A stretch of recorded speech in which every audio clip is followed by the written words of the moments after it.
आणि तरी पण तो देव कसा मग? तरी पण तो देव कसा, आणि त्याच्यावर तर गाणंही लिहिले आहे. बरोबर आहे. श्रीकृष्णाने केलं तर लीला, आणि आम्ही केलं तर कॅरेक्टर डीला. हो. तर ह्याच्याबद्दल तुम्ही काय सांगतो. म्हणा? आता आपण राम आणि कृष्ण हे परमेश्वर होते हे नंतर बघणार आहोत. हो. जो काही करू शकतो तोच परमेश्वर आहे. इथे कुठेही श्रद्धा नाही मध्ये आणलेली मी, हे पूर्णपणे लॉजिकल आहे. ठीक आहे की कृष्ण अवतारामध्ये असताना कोणालाच माहित नव्हते हे विष्णू आहेत, नंतरच कळले असं अजिबात नाही. कृष्ण अवतारात असतानाच ज्यांना ज्यांना ती हे आहे त्यांना प्रत्येकाला ठाऊक होतं कृष्ण कोण आहे. तर रामांचं तसंच आहे. थोडं स्पष्टच बोलायचं झालं आउट ऑफ द बॉक्स जाऊन, तर 9-10 वर्षाचा मुलगा पती म्हणून मागावा त्या दृष्टीने, वेगळ्या दृष्टीने, हे पॉसिबल आहे का? बरं, अजून एक महत्वाचा मुद्दा की गोपींना प्रॉब्लेम नाहीये त्यांची वस्त्र कृष्णांनी पळवली, ह्याच्यात आपल्याला प्रॉब्लेम. उदाहरण की समजा अंबाबाई आहे कोल्हापूरची आपली, तिला वस्त्र अर्पण केलं आपण आणि तिला ते नेसवलं पुजाऱ्यांनी, आणि नंतर आपल्याला ते प्रसाद म्हणून परत दिलं. काय आपली भावना असेल? आस्तिक होऊन आता बोला माझ्याशी 1 मिनिट.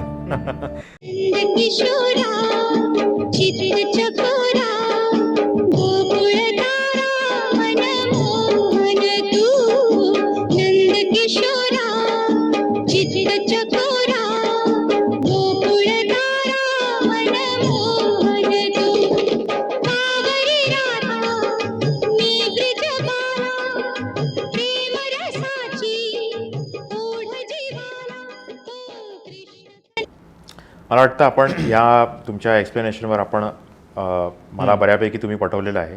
ठीक. पण तरी सुद्धा त्यांना परमेश्वर मानण्या इतपत हां. मी अजून हे झालेलं नाही. अच्छा. तो अंती घेऊ. पण मला वाटतं आपण श्रीकृष्णांकडे वळूया आता. बरं, मग कदाचित आपण राम आणि कृष्ण दोघेही परमेश्वर होते का नाही ते कंबाईन घेता येईल आपल्याला. ते हा म्हणजे ठीक आहे, म्हणजे तरी चालू शकेल. एंडला घेऊ. एंडला घेता येईल. पण श्रीकृष्णांच्या बाबतीत जर रामांच्या बाबतीत हा एक जर मला फार प्रचलित दोष होता, श्रीकृष्णांच्या बाबतीत तर अनेक आहेत. हां, जसं की काठावर नदीकाठी जाऊन एका झाडावर नदीकाठी आंघोळ करणाऱ्या, नदीकाठी कशाला, नदीत आंघोळ करणाऱ्या बायकांची वस्त्र पळवणे. आता आताच्या काळामध्ये करेल तर त्याला स्थानिक लोकच चोप देतील. म्हणजे किती बेशरम वागणं झालं. बरोबर आहे. पण तुम्ही म्हणता की असं करणाऱ्याला भगवंताची उपमा आणि ती त्यांची लीला इत्यादी वगैरे. बरोबर. तर हे तर तर्काला आणि कॅरेक्टरलाही पटत नाही. बरोबर आहे. आणि तरी पण तो देव कसा मग? तरी पण तो देव कसा, आणि त्याच्यावर तर गाणंही लिहिले आहे. बरोबर आहे. श्रीकृष्णाने केलं तर लीला, आणि आम्ही केलं तर कॅरेक्टर डीला. हो. तर ह्याच्याबद्दल तुम्ही काय म्हणता? आता आपण राम आणि कृष्ण हे परमेश्वर होते हे नंतर बघणार आहोत. पण आता हा मुद्दा असा आहे की ह्या ज्या भरपूर कृष्णांच्या जे लीला आहेत ज्यांच्यावरती आक्षेप घेतले जाऊ शकतात, पॉसिबिलिटी आहे, दिसताना तशा त्या गोष्टी दिसतात. ह्याच्यात सगळ्यात पहिलं उत्तर ते आहे की प्रत्येक गोष्टीला काही तर्क नसतो ना. एखादी गोष्ट परमेश्वराची लीला म्हणूनच आपल्याला समजून घ्यायला लागते कधी कधी. तर मी ह्याच्यावर तुमचं समाधान नाही करणार आहे, अल्पसंतुष्ट तुम्हाला ठेवणार नाही, आपण डिस्कशन करणार आहोत.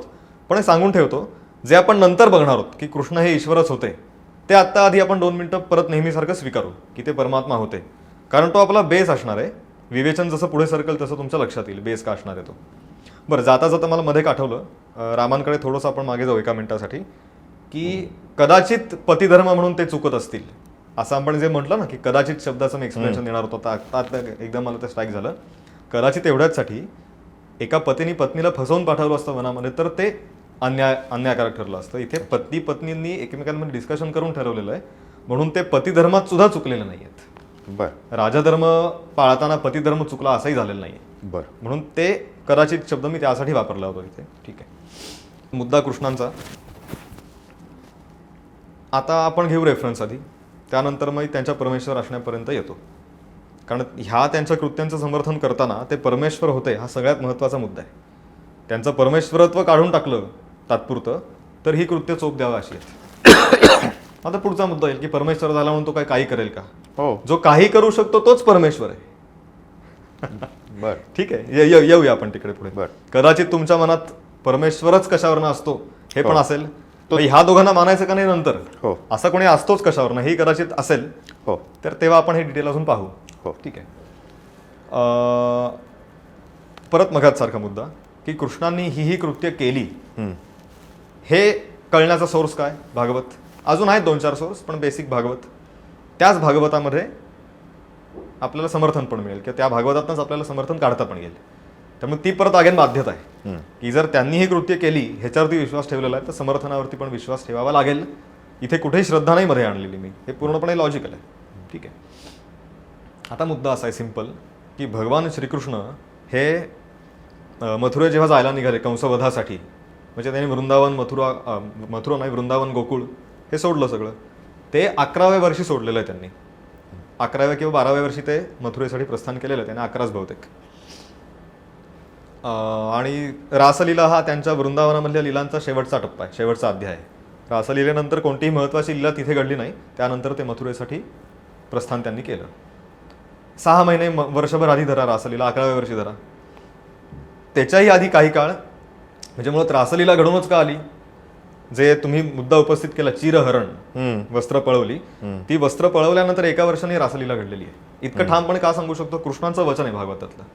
रेफरन्सेस आता मी देतो.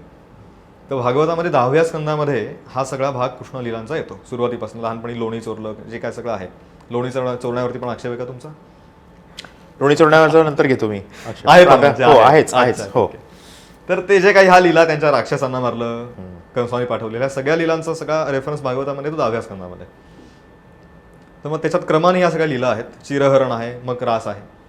तर चिरहरणाचा जो प्रसंग आहे, जे तुम्ही मगाशी म्हटलं डिटेल्स मिस होतात कधी कधी किंवा केली जातात, कदाचित माहिती नाही. डिटेल्स पाहूयात आपण. काय चिरहरण म्हणजे काय? चिर म्हणजे वस्त्र पळवून नेली, इतकंच माहिती आहे आपल्याला. यमुनेमध्ये ज्या काही गोपी आहेत त्या, बरं गोपी म्हणताना महत्वाचा अजून एक सांगतो, गोपी म्हणजे दरवेळेला विवाहितच असली पाहिजे असं बंधन नाही आहे. जो सगळ्यात महत्वाचा आक्षेप घेतला जातो ना कृष्णांवरती, त्यातल्या काही विवाहित पण होत्या, काही कुमारी सुद्धा होत्या. रासलीलेबद्दल बोलायला लागणारच आपल्याला, असा मला अंदाज वाटतोच आहे. ठीक आहे, तेव्हा बोलूच आपण हे डिटेल. पण दरवेळेला विवाहितच प्रत्येक वेळेला ती असेल असं नाही, कुमारी पण आहेत त्यातल्या. तर त्या ज्या गोपी आहेत, हेमंत ऋतूमध्ये विशेषतः मार्गशीर्ष मासामध्ये कात्यायनी देवीचं एक व्रत केलं जातं. त्याबद्दल काही जणांना माहिती असते, काही जणांना नसते, कारण ते तसं फार प्रचलित नाहीये मंगळागौरीसारखं वगैरे. त्याच्यामध्ये उत्तम पती प्राप्त व्हावा ह्या हेतूनी, जसं आपण आता हे करतो हरतालिका वगैरे, तसं ते कात्यायनी देवीचं व्रत आहे. त्याचं विधान आज पण आहे, काही जण करतात ते. त्या गोपी चिरहरणाचा प्रसंग ज्या दिवशी घडला त्याच्या खूप काळ आधीपासनं ज्या सगळ्या गोपींची वस्त्र घेतली कृष्णाने, त्या सगळ्या गोपी कात्यायनी देवीचं व्रत करण्यासाठी यमुनेमध्ये येत असत. भागवताचा 10वा स्कंद रेफरन्स वाचायला अवेलेबल सांगून ठेवला. कोणतं व्रत? कात्यायनी देवीचं व्रत. आणि कोण पती? तर आम्हाला नंदनंदन श्रीकृष्ण पती म्हणून प्राप्त व्हावेत, हे व्रत करण्यासाठी त्या यमुनेमध्ये येत असत. काय मग वालुकामयी देवीची मूर्ती स्थापन करून तिला नैवेद्य, हा सगळा मी जे सांगतो ते सगळं शब्दशः सांगतो, श्लोकाचं भाषांतर आहे. असे श्लोक आहेत. देवीची वालुकामयी मूर्ती स्थापन करून तिला नैवेद्य, सगळी पूजा करून सागर संगीत त्या हे व्रत करत असत. आणि मार्गशीर्ष मासामध्ये विशेष महत्व आहे त्या व्रताचं.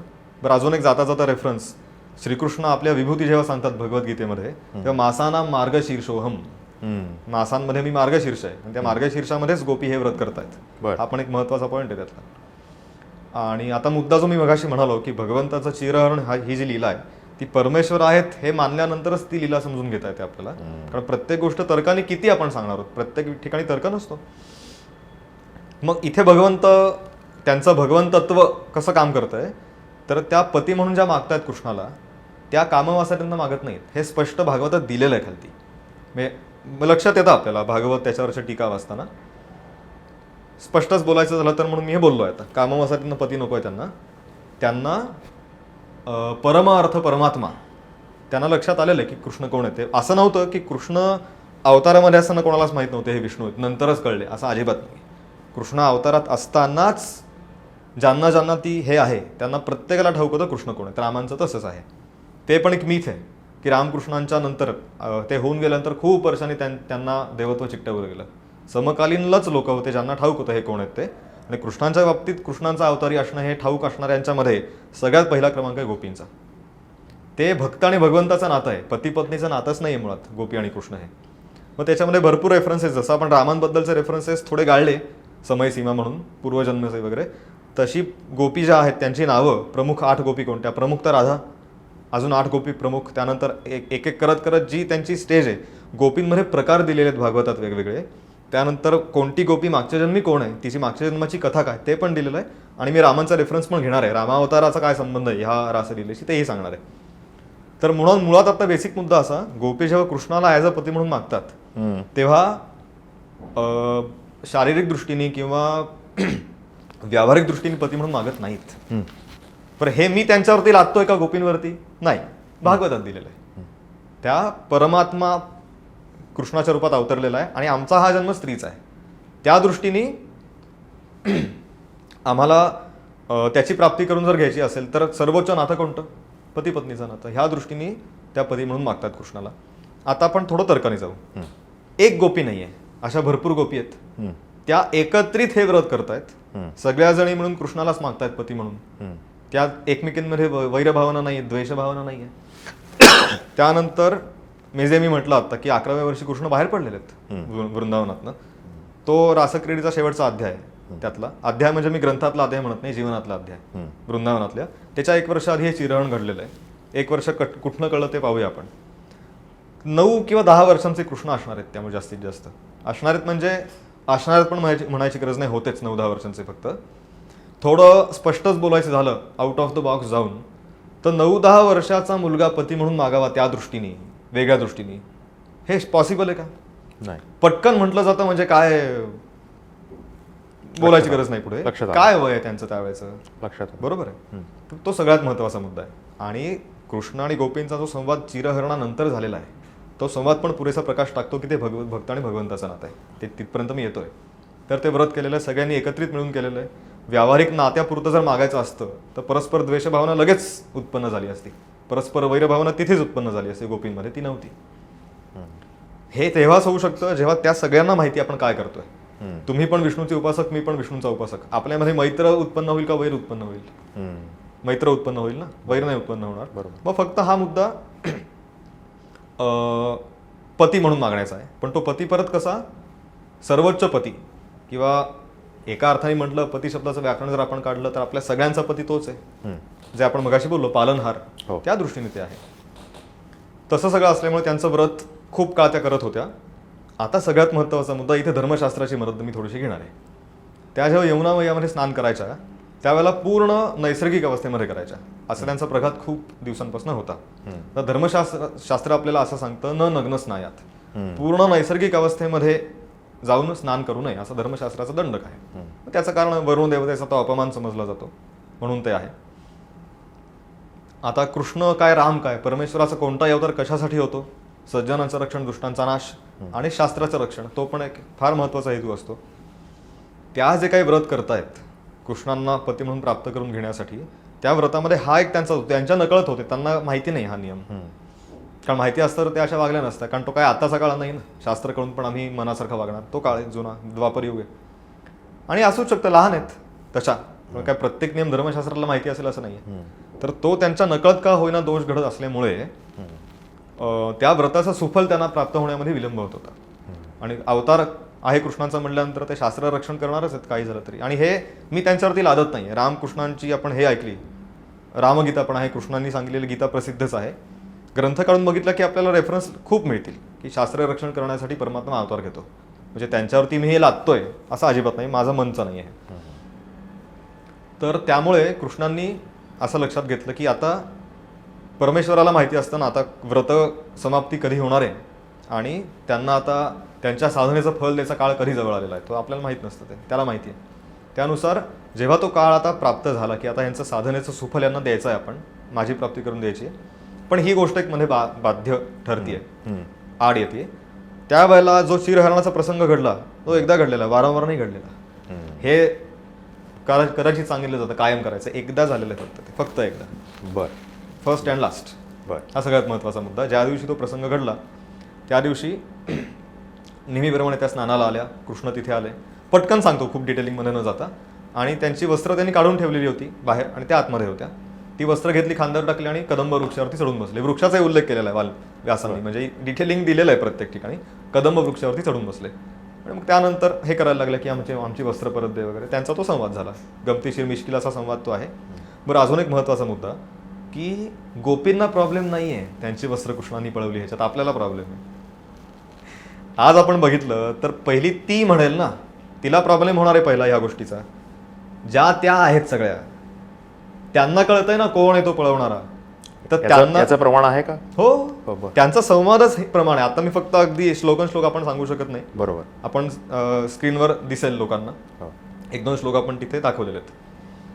तर अगदी कोणत्या ह्याच्यात स्कंधामध्ये कोणत्या सर्गात कोणता श्लोक अगदी व्यवस्थित त्याचं प्रमाण आहे. मी सांगत नाही आहे की त्यांना काही प्रॉब्लेम नाही आहे. त्याच्याशी संवाद साधतायत की आमचं हे पळवू नकोस, परत द्या मला, तुला शोभत नाही. कारण फक्त शोभत नाही म्हणजे हा त्यांचा प्रेमात आलेला संवाद आहे. शोभत नाही आहे त्याला गोपी त्याला अनितिमान ठरवत नाहीत, वृंदावनातले रहिवासी त्याला अनितिमान ठरवत नाही, आणि नंतरचे आचार्य ठरवत नाहीत.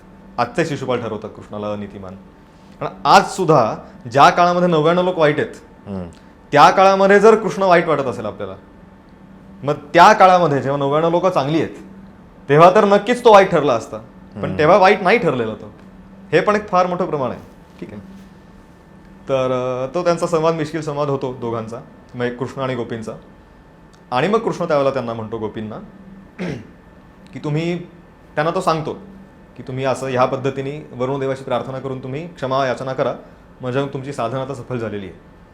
आणि त्यांनी तसं केल्यानंतर कृष्ण त्यांना वस्त्र परत देतो आणि मग त्यांना सांगतो तुमची आता साधना जी करताय माझ्या प्राप्तीसाठीची ती सफल झालेली आहे.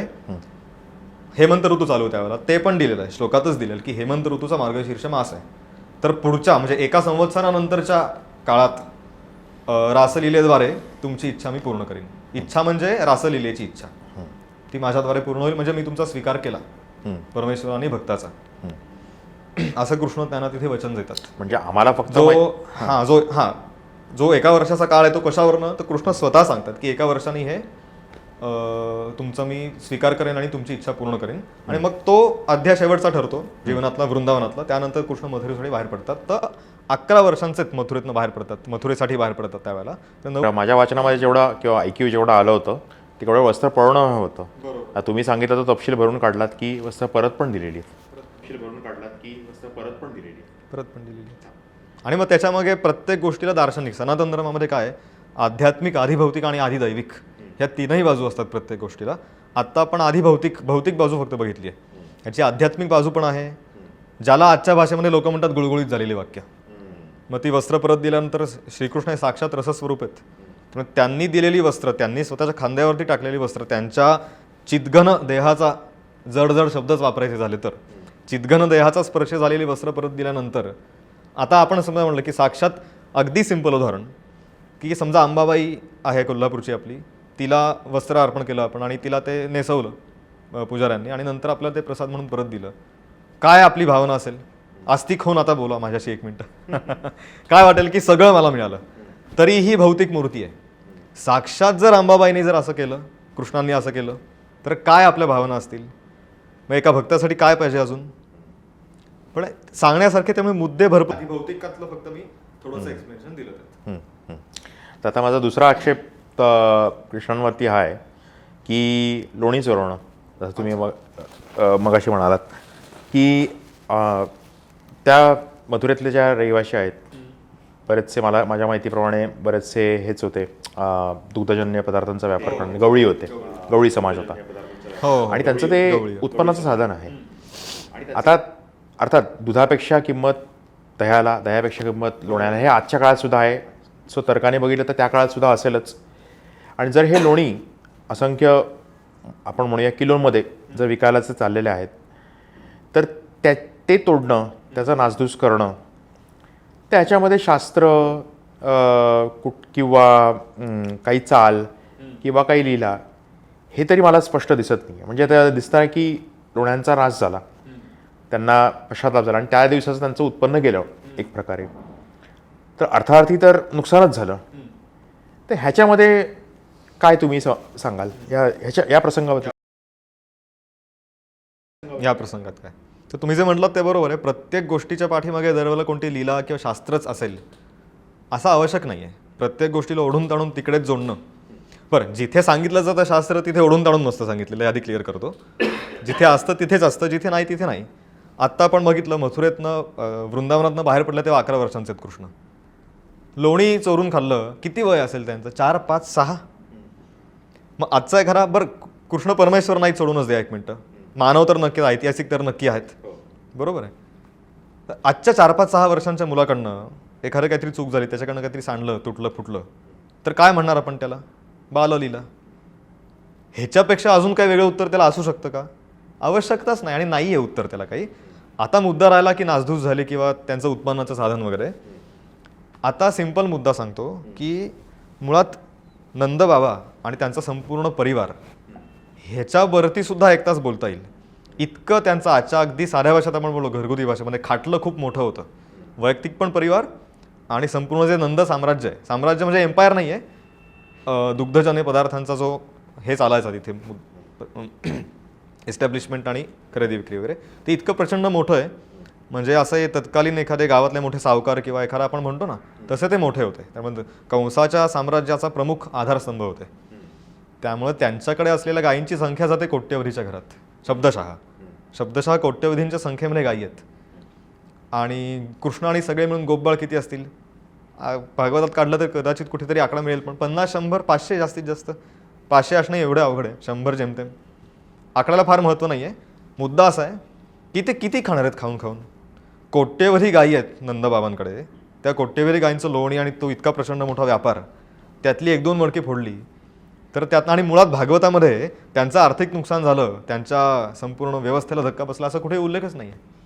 ते लोक मनानेच ठरवतात काहीतरी. आणि दुसरा मुद्दा असा की अन्न वाया घालवलं, अन्न ब्रह्म वाया घालवलं कृष्णाने, हा उल्लेख कुठे नाही आहे. माठ फोडला आहे बरोबर आहे, पण ते लोणी पोटात गेलेलं आहे ना, त्याच्या वाया नाही गेलेलं लोणी. हा महत्त्वाचा मुद्दा. तिसरा मुद्दा की जेव्हा जेव्हा त्यांनी ही लीला त्यांनी खूप वेळा केलेली आहे लोणी चोरण्याची. मुद्दा परत तोच आहे की कृष्ण जर परमात्मा आहे, जे आत्ता आपण गृहीत धरलंय, पुढे आपण बघूया, तर चोर कोणाला म्हणतो आपण? स्वामित्व म्हणतात मालकीला संस्कृतमध्ये. त्याचे माझ्या स्वामित्वामध्ये नाही आहे, ते मी बळजबरी माझ्या स्वामित्वात आणायचा प्रयत्न करणं, याला म्हणतात चोरी शास्त्रीय परिभाषेमध्ये. चोरीची व्याख्या करत बसायची गरज नाही, आपल्याला ठाऊक आहे. तर जे सगळ्यांचेच स्वामी आहेत, त्यांच्याच परवानगीने सगळं जग चाललेलं आहे, त्यांना मुळात चोर म्हणणं हा म्हणजे लोण्याची चोरी करून खायचा, स्वतःच्या घरातली काय दुसऱ्यांच्या घरातली काय, हाच मुद्दा इथे संपला. कारण परमात्मा म्हटल्यानंतर ते मालकीचंच त्यांच्या आहे, त्यांनी घेतलं तर तेच घेणार, अजून कोण घेणार दुसरं. ह्याच्या पुढचा मुद्दा, ज्या इतर गोपी आहेत यशोदा व्यतिरिक्त, यशोदा म्हणजे त्यांचंच घर स्वतःचं कृष्णाचं, इतर ज्या आहेत जणी त्या यशोदाकडे तक्रार घेऊन जेव्हा यायच्या, सिम्पल बघा, आज यूट्यूबवरती इंस्टाग्रामवरती आपल्याला अशी काही काही दिसतात ना बाळं, हल्ली बाळांना पण लोक इन्फ्लुएन्सर म्हणून प्रेझेंट करतात ना, त्यातले काही एकदम गोड चेहरे असतात बघा. तर ते गोड चेहरे बघून त्यांनी एखादी चूक केली समजा, आणि नंतर असं त्यांनी माफी मागितली, तर आपण पाघळतो ना लगेच, आत्तासुद्धा.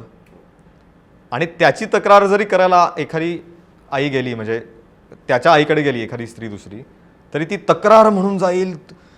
8वी 10वी ह्या वयातल्या मुलाची तक्रार करायला जाणं आणि 4-5 वर्षांच्या मुलाची तक्रार करायला जाणं, ती तक्रार म्हणून आहे का प्रेम म्हणून आहे?